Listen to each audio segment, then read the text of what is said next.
The announcement for the new board says the advisors aim to, quote, help guide the framework for practical steps that can be taken to establish a U.S. central bank digital currency, a CBDC.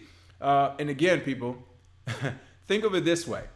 The chairman of the CFTC, Giancarlo, didn't just leave being the chairman of the CFTC to go start a play project that might not succeed.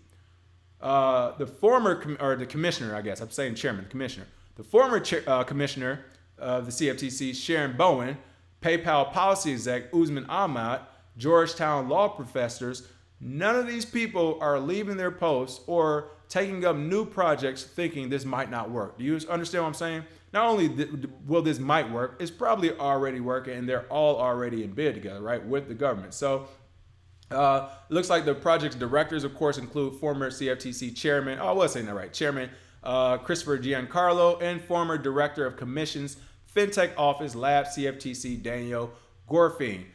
Speaking with Cointelegraph, Giancarlo explained the goal of the board. Quote, we brought together a broad cross-section of individuals, not institutions, but individuals. He wanted to highlight constitutional law, economics, accounting, tax, all other disciplines that need to be brought together to examine this and its implications, not just for the U.S. economy, but implications for the global economy, where the dollar remains the world's primary reserve currency. Now, this is why his comments are important to me. This is hilarious, people. I told you, we're going to go back to the beginning of the story of this. He's creating a digital dollar. He brought this broad cross-section of individuals, not institutions, together.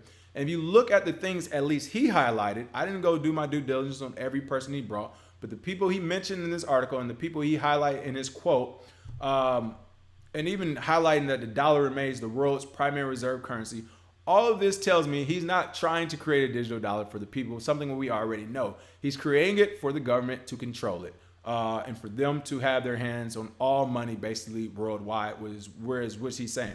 And the reason why I point that out is because, again, this digital dollar project, back to the beginning of the article, a blockchain-backed digital dollar in the United States, on its advisory board, so far, I have not seen one developer. I haven't seen one technical advisor in the crypto space. I haven't seen any cryptocurrency names I know. I'm seeing a lot of names from Wall Street, and even though you say they're individuals, you all are all institutions. Come on, stop playing. Like, who are we kidding here, all right? This is Giancarlo, the chairman, the old chairman of the CFTC, with other people who are old directors and chairmen and commissioners of their respective institutions. At this point, I've been out the military for 3 years, people. I still keep in touch with a ton of my military buddies, all different types of officers and enlisted people. And I can pretty much tell you, I know a lot about what goes on in certain parts of the world, right? And I've been gone for 3 years and I'm not even looking. This person was the chairman of the CFTC of the United States. You really think, and he's only been gone, 6 months maybe? Top 6 months, a year? Do you really think he doesn't know what's going on over at the CFTC and they're not working together with the government to push this out? Again, none of these names are any developers. None of these names are have any expertise in cryptocurrency. These names have expertise in doing everything the legacy way, the way we've been doing it. Again, experience in monetary policy, central banking, commercial banking, KYC, anti-money money laundering, privacy law, constitutional law, economic. And here's the thing: why would you even highlight constitutional law if you weren't planning to try to break it or skirt around it, right? That's the only reason you will want a lawyer with a constitutional law background. Hey, we're trying to create something that might go against some things in the Constitution, and we need your help to sell this to the American people. Boom, gotcha. Constitutional law, privacy law. Why would you need a privacy law? Unless you're trying to make sure that this is public for the government and private for the government, if you know what I mean. It's public for all us people. They want to make sure that the government has the right of way to say, no, we're allowed to look at what they're doing with their digital currencies. We're allowed to go in their wallet. As you saw that first proposal from the stimulus package, it said the Federal Reserve would be able to monitor wallets. Here's the crazy thing. The Federal Reserve is a private company. So why is the government writing in a stimulus package what a private company can and can't do, right? It's crazy. And again, you talk about economics, accounting, tax, everything that doesn't have to do anything with the actual digital dollar or actual cryptocurrency, which is why that digital dollar, certain things we allow you to look at this company. It's going to be the same thing. And this is why I won't necessarily say, oh, it failed, because again, the sheep don't know all this information and hey, whatever, digital dollar. But this is why we already have it.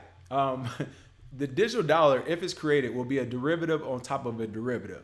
If you go online right now, as I can, to my Chase or my Bank of America or my Wells Fargo accounts, I don't want you to know which one I use, but if I were to go online to one of my banking accounts, right, and look at that, whatever money I have there, that's already digital.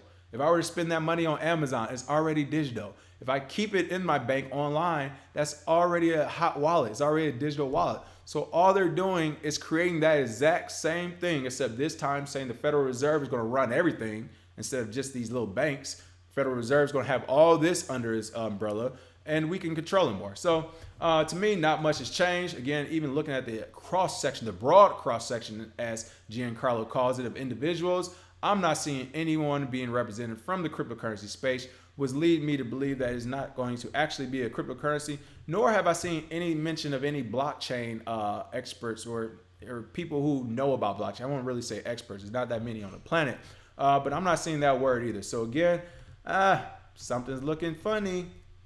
All right, and last but not least, want to end on a great news story. Binance Charity launches global crypto against COVID initiative with $1 million donation.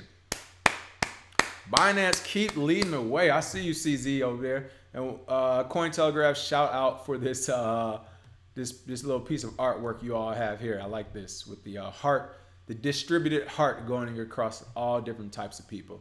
And you know what? Shout out to Cointelegraph artwork too. When you talk about encapsulating crypto, one thing I've seen time and time again on Cointelegraph, where I haven't seen in many other places, is that every time they have an illustration with people, they literally have people on there. All right. I mean, as you can see here, black, white, Asian, Mexican, brown, blue, purple. You know, you got different religions. You can clearly see a different religion on here. It's all types of stuff.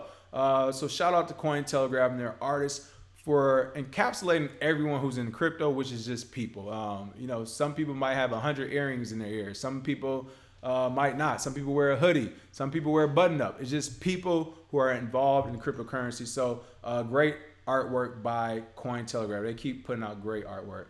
But it looks like Binance Charity has launched an initiative that seeks to raise $5 million in cryptocurrencies to purchase medical supplies for the countries that have been the hardest hit by the COVID-19 pandemic. Now, first and foremost, this is a great idea coming out of Binance to get more people in tune with crypto. When you talk about raising money for the coronavirus right now, right? That's all the news. I mean, it's all in the news because can't nobody leave the house. It's something you can't avoid. So raising money to combat this and to get medical supplies, something that's been a top story, at least in the United States. I can say that for sure. You know, we're at a loss for medical supplies. We need more. For Binance to have a charity to go to that, people alone who may have never heard anything about cryptocurrency or Binance or whatever would now pay attention. So this is something I like to call a base hit. It gets people closer to home when it comes to crypto. Looks like Binance will lead the hashtag Crypto Against COVID campaign with an initial donation of $1 million USD. The exchange has also pledged to match up to an additional $1 million in public donations. That, again, people, this is crazy. So they already got $1 million in the pot. They need 4 million more. Of course, 3 of those millions looks like they will be coming from either institutions or wealthier individuals. And then if the public can just get up to $1 million, he's going to match that as well. And my math is off because that would make what? 1, 2, that would be 3. So he needs 2 million from institutions or organizations. Excuse me, people.